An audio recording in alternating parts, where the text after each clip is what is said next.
இதில் அந்த சேகர் பாபுன்னு ஒருத்தர் அவருக்கு வந்து இப்போ அமைச்சர் பதவியை மாற்றிருக்கிறாங்க, ரவுடித்துறை அமைச்சர்.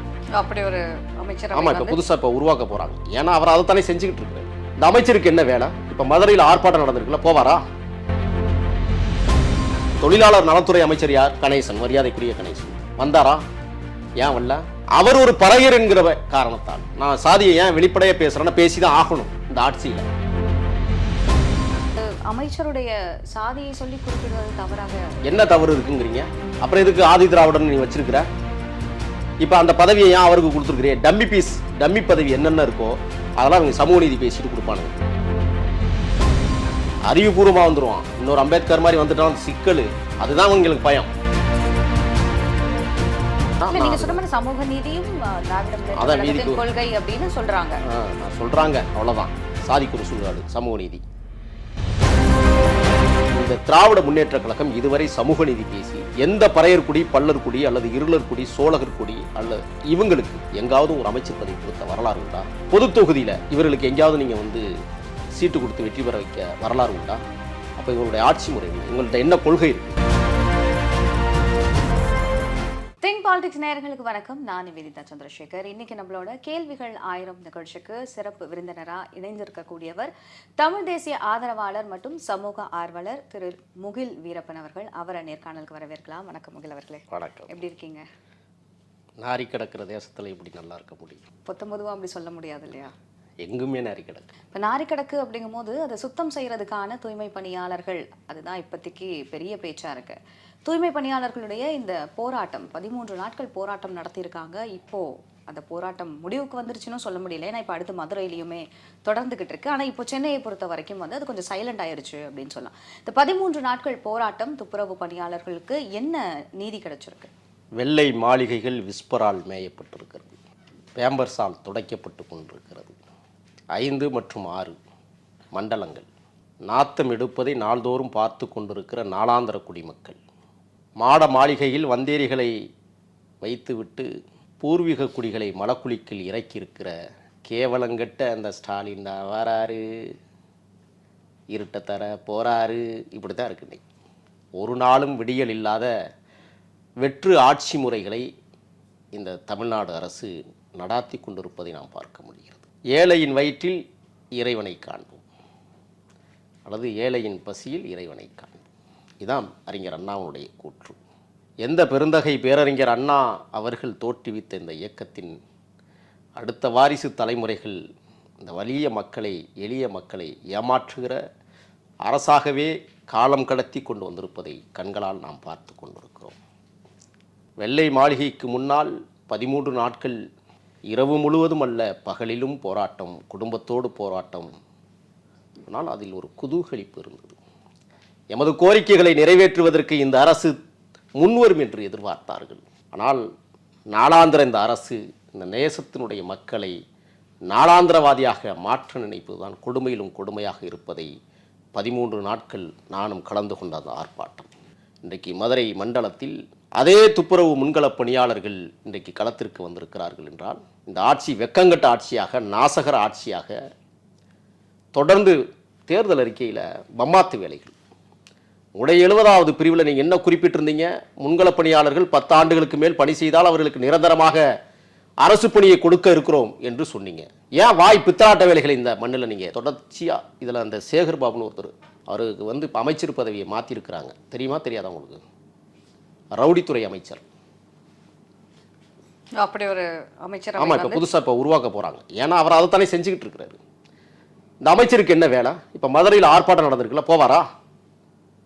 நான் குற்றச்சாட்டு வைக்கிறேன். தொடர்ச்சியாக இங்கே ஆதிக்குடிகளாக இருக்கிற தலைவர் பெருமக்களை அவமதிக்கிற வேலையை தொடர்ந்து திராவிட முன்னேற்ற கழகம் செய்து கொண்டிருக்கிறது. கேட்டால் சமூக நீதிமா. மரியாதைக்குரிய தங்கை மேயர் பிரியாவை முற்றிலுமாக செயலிழக்க வைத்தது சேகர் பாபு தான்.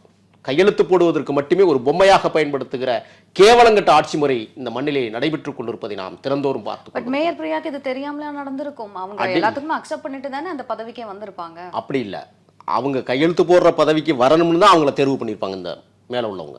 அதான் அந்த தேர்வு முறையே அப்படிங்கிறதே வந்துட்டு ஒரு அடக்குமுறை தேர்வுகள். நான் சொல்ற இடத்துல நீ கையெழுத்து போடு, அதுதான் அவங்களுடைய வேலையை. பொம்மைகளாகத்தான் இருக்க முடியும். இப்போ நான் கேட்குற இந்த தொழிலாளர் நலத்துறை அமைச்சர் யார்? கணேசன், மரியாதைக்குரிய கணேசன். வந்தாரா? ஏன் வரல? அவர் ஒரு பறையர் என்கிற காரணத்தால் நான் சாதியை ஏன் வெளிப்படையாக பேசுகிறேன்னா பேசி தான் ஆகணும் இந்த ஆட்சியில். மூடி மறைச்செல்லாம் பேச எனக்கு தெரியாது, வெளிப்படையாக பேசுவோம் எதுவாக இருந்தாலும்.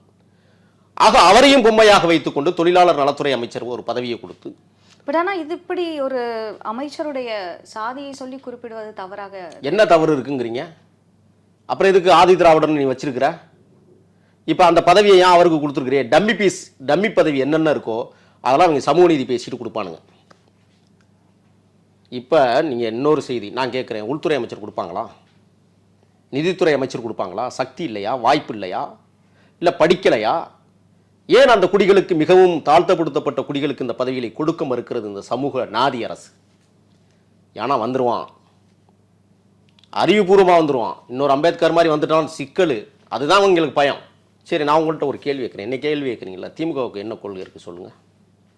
திராவிட முன்னேற்ற கழகத்தினுடைய கொள்கை அப்படின்னு நீங்கள் எனக்கு சொன்னீங்கன்னா நான் அன்னமே பேசுகிறேன். இல்லை, நிறைய கொள்கைகள் இருக்குமா? என்ன கொள்கை?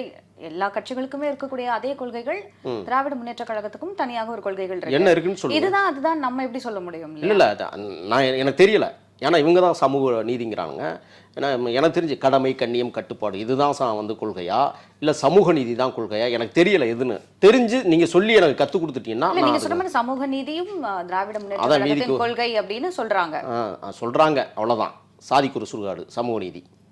நான் கேட்குறேன், இதுவரை தமிழக அரசியல் தளத்தில் மரியாதைக்குரிய முன்னாள் முதலமைச்சர் அம்மையார் ஜெயலலிதா அவர்கள் காட்டிய நிலைப்பாடு, ஸ்ரீரங்கம் தொகுதி மட்டுமல்ல, திருச்சி தொகுதியில் ஒரு தலித் எழில்மலை என்கிற ஒருவரை நிறுத்தி வெற்றி பெற வைத்து அழகு பார்த்த அற்புத பேராற்றல் மிகுந்த பெரும் தலைவர்.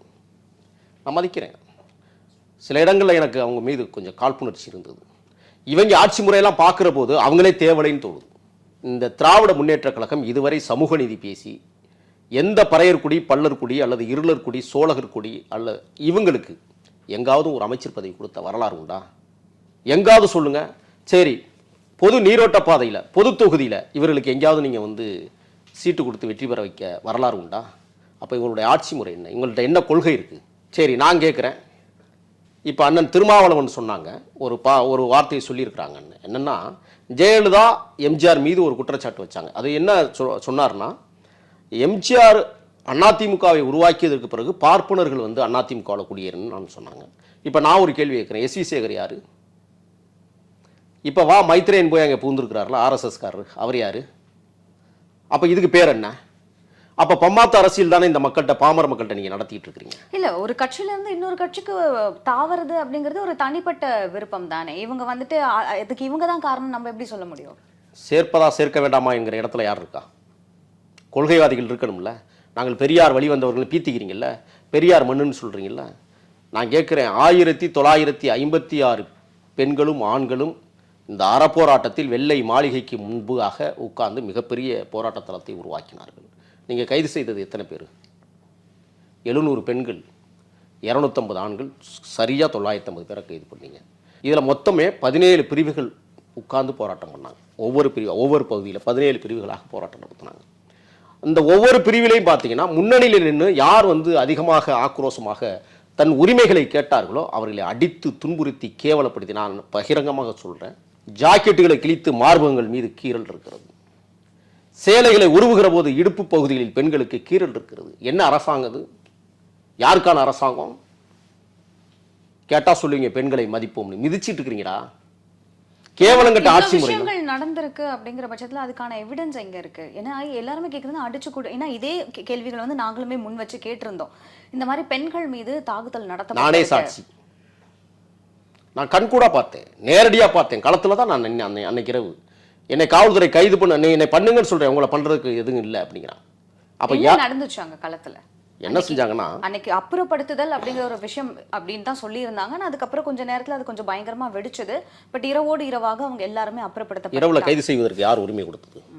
சட்டத்தில் அங்கீகரிக்கப்பட்டிருக்கிறதா? நான் கேட்குறேன். குண்டர்களை வைத்து எனக்கு அப்பொழுது நான் இப்போ ஒரு செய்தியை சொல்லிட்டு இருக்கிறேன். காவல்துறைக்கு பின்னால் ஒரு ரவுடி கும்பலை காவல்துறையை இயக்கி கொண்டிருக்கிறது. இந்த குற்றச்சாட்டை நான் தொடர்ச்சியாக பதிவு பண்ணிக்கிட்டு இருக்கிறேன். அது திமுக அரசில் தான் இந்த மாதிரி பண்ணிக்கிட்டு இருக்காங்க.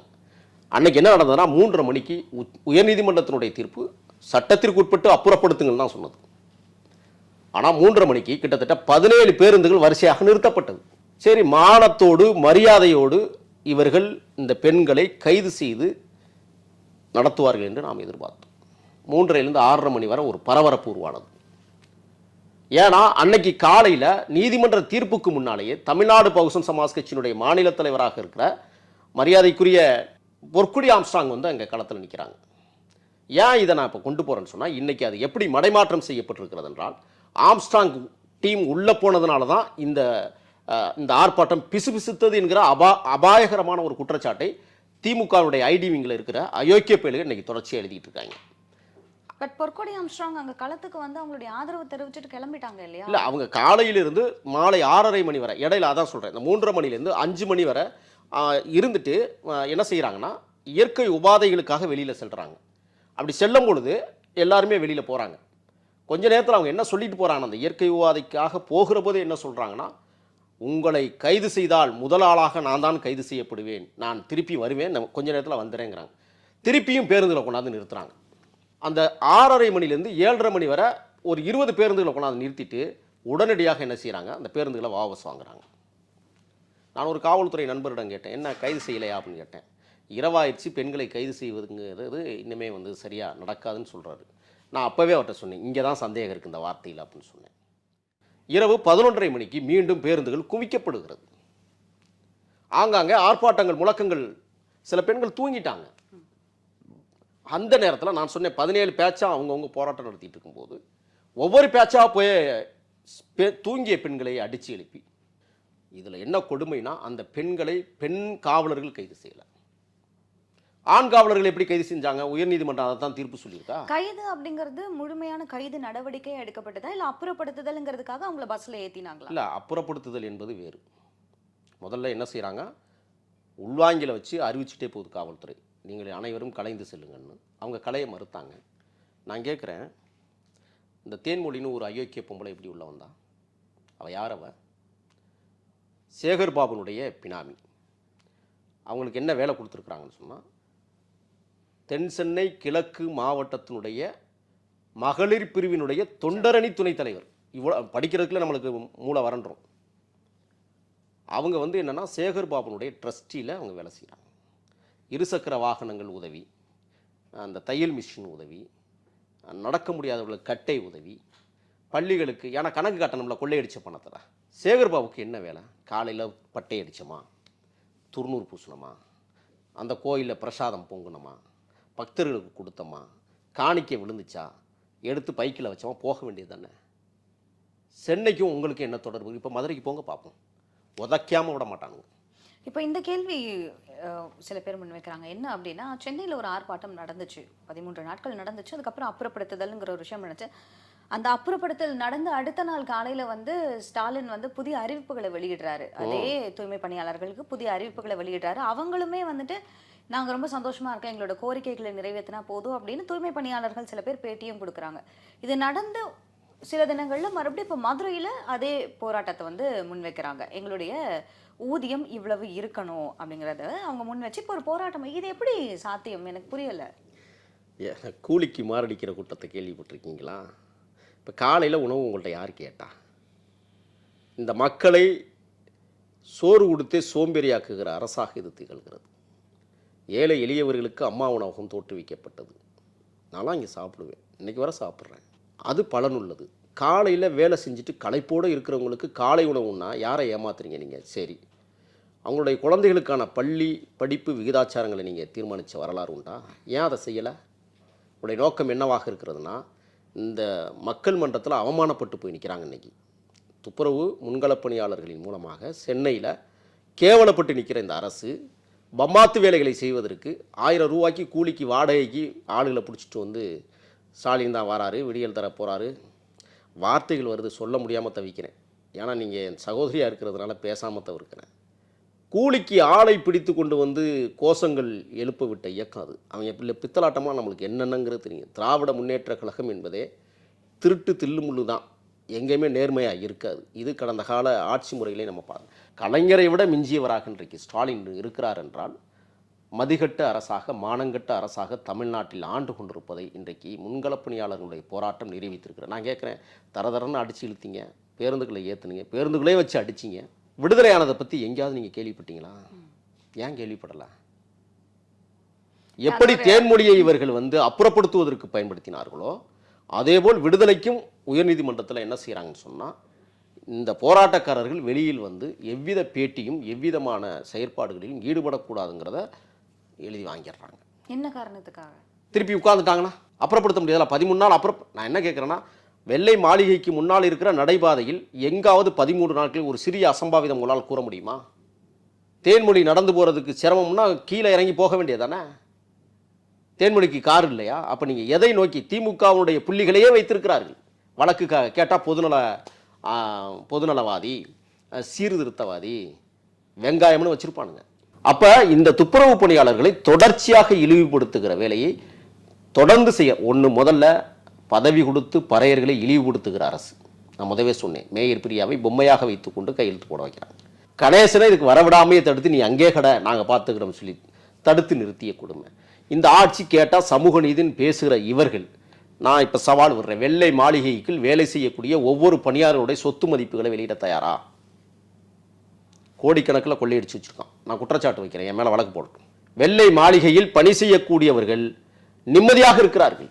குழா பதிக்கிறதுல லஞ்சம். நான் ஒன்று சொல்லி வரேன், புது வீடு கட்டினா அங்கே கட்டிங், அதுக்கு குழா பதிக்கிறதுக்கு கட்டிங், மின்சார இணைப்பு கொடுக்கறதுக்கு கட்டிங், அதை விட்டுருங்க. துப்புரவு பணியாளர்கள் வாங்க, ஒரு கட்டை கட்டினாங்க தெரியுமா?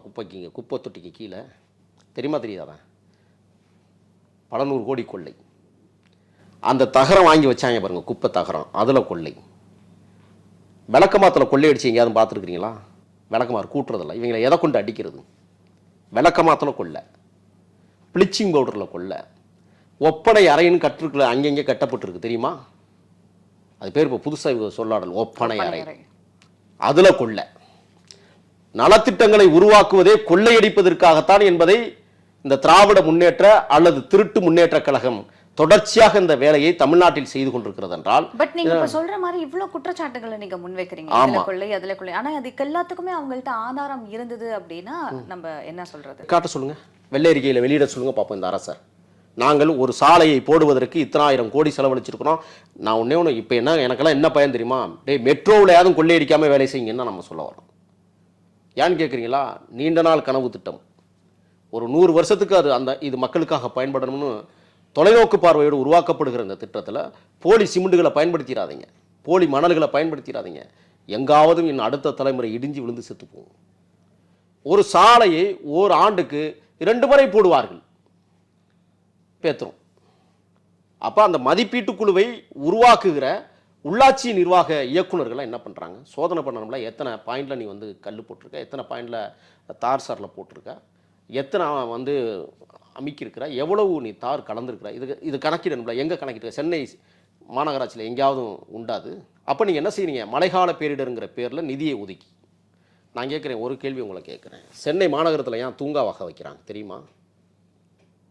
வேப்ப மரம் வைக்கலாம்ல, கொன்னை மரம் வைக்கலாம்ல, வாகை மரம் வைக்கலாம்ல, ஏன் அதெல்லாம் வைக்கல? தூங்கா வகையை ஏன் வச்சாங்கன்னு சொல்லவா? கண்ணு வாங்கிறதுல கொள்ளை, அதை வளர்க்குறதுல கொள்ளை. ஒரு சிறிய காற்று அடித்தா அது ஒடிஞ்சு போகும். அந்த மரம் ஒடிஞ்சிச்சுன்னா அதை அள்ளுறதுக்கு ஒரு காசு. இப்போ புரியுதுங்களா தூங்கா வாகை ஏன் வைக்கிறான்னு? கொள்ளை அடிப்பதற்கான நோக்கத்திற்காகவே தூங்கா வாகைகளை சென்னை மாநகரம் முழுக்க நடப்பட்டிருக்கிறது. நம்ம சொன்னோம்னா நம்மளுக்கு வந்து சம்மன் அனுப்புவோம். நான் தான் கேட்குறேன், ஒடியாத மரங்களான வேம்பையும் கொன்னையும் ஏன் வைக்கலைன்னு கேள்வி கேட்குறோம். ஏன் அது நிழல் தராதா? அது வளராதா? அப்போ உங்களுடைய நோக்கம் கொள்ளையடிப்பதற்கான நோக்கமாக இருக்கிற காரணத்தால் இப்போ குப்பையில் பிரிக்கும் குப்பை, அதாவது மக்கும் குப்பை, மக்காத குப்பை. மக்கும் குப்பையில் மின்சாரம் தயாரிக்கலாம், உரங்கள் தயாரிக்கலாம். இந்த அரசு செய்தா? தனியார்ட்ட நான் என்ன கேட்குறேன்னா, நீ எல்லாத்தையுமே தனியார்ட்ட கொடுத்துட்டீங்கன்னா வெள்ளை மாளிகை எதுக்கு, ரிப்பன் மாளிகை எதுக்கு? அதையும் தனியார்ட்ட கொடுத்துருங்க, மேயரையும் தனியார்ட்ட விற்றுருங்க, கவுன்சிலர்களை தனியார்ட்ட விற்றுருங்க, ஐஏஎஸ் அதிகாரி தனியார்ட்ட விற்றுருங்க. என்னத்திற்காக நீங்கள் ஆட்சி முறை? தனியார் மயம் அப்படிங்கறத நம்ம பேசுவோம். இப்போ தனியார் மயம் அப்படின்னு சொல்றோம் இல்லையா? இப்போ இந்த தூய்மை பணியாளர்கள் எல்லாரையுமே வந்து தனியார் கிட்ட வித்துட்டாங்க அப்படிங்கிற ஒரு குற்றச்சாட்டை வந்து அவங்களே முன்வைக்கிறாங்க.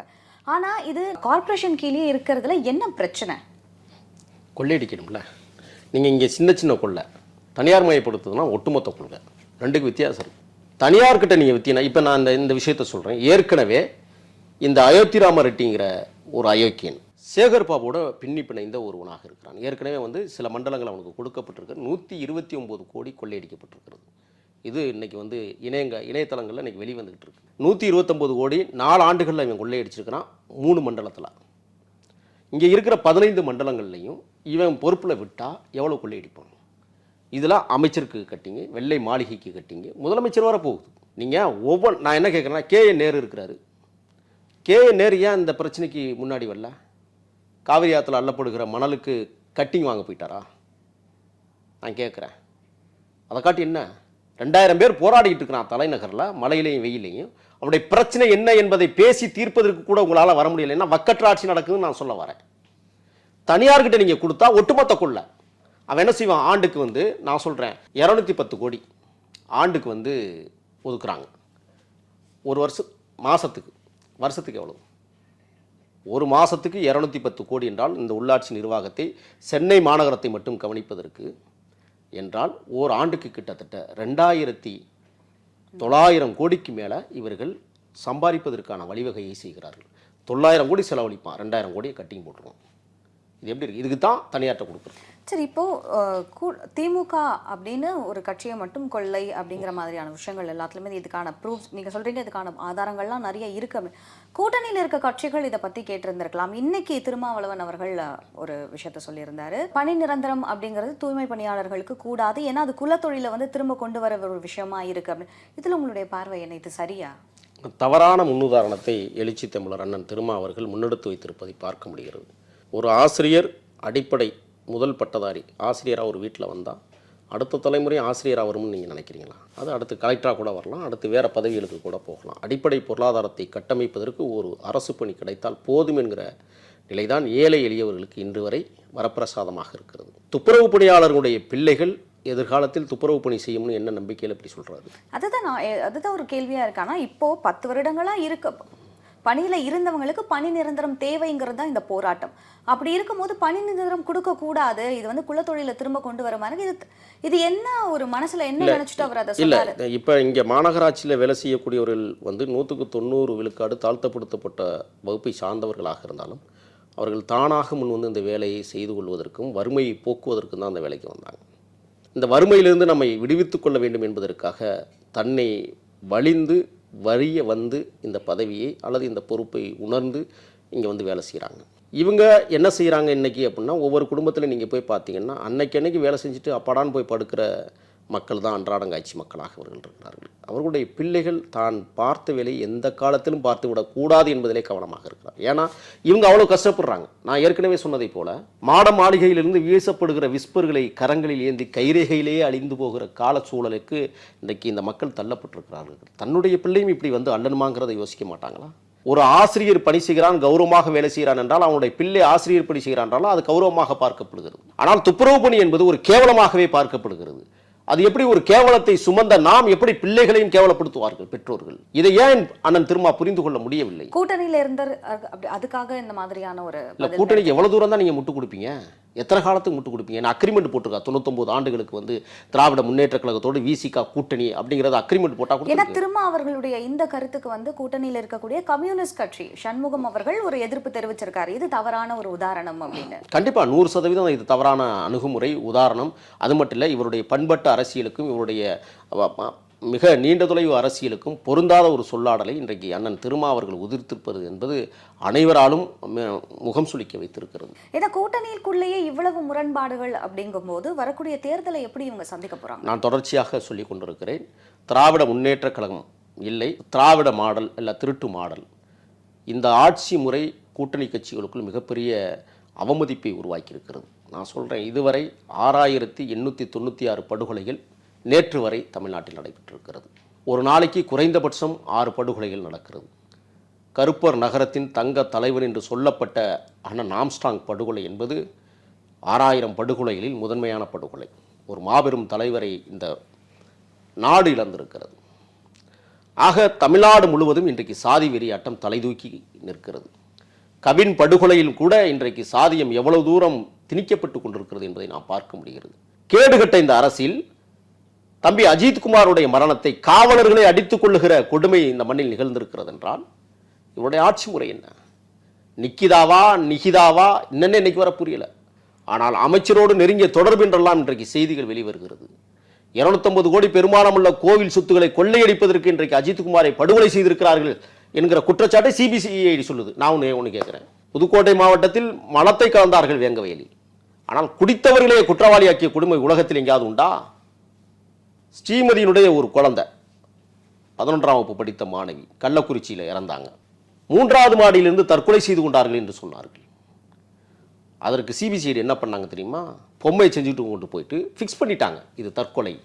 3வது மாடியிலிருந்து குதித்து விட்டார். 3வது மாடிக்கு மேலே இருந்து பொம்மையை தூக்கி கீழே போடுறானுங்க. இதை சொல்றதுக்காகவே நம்மளுக்கு சம்மன் வருது.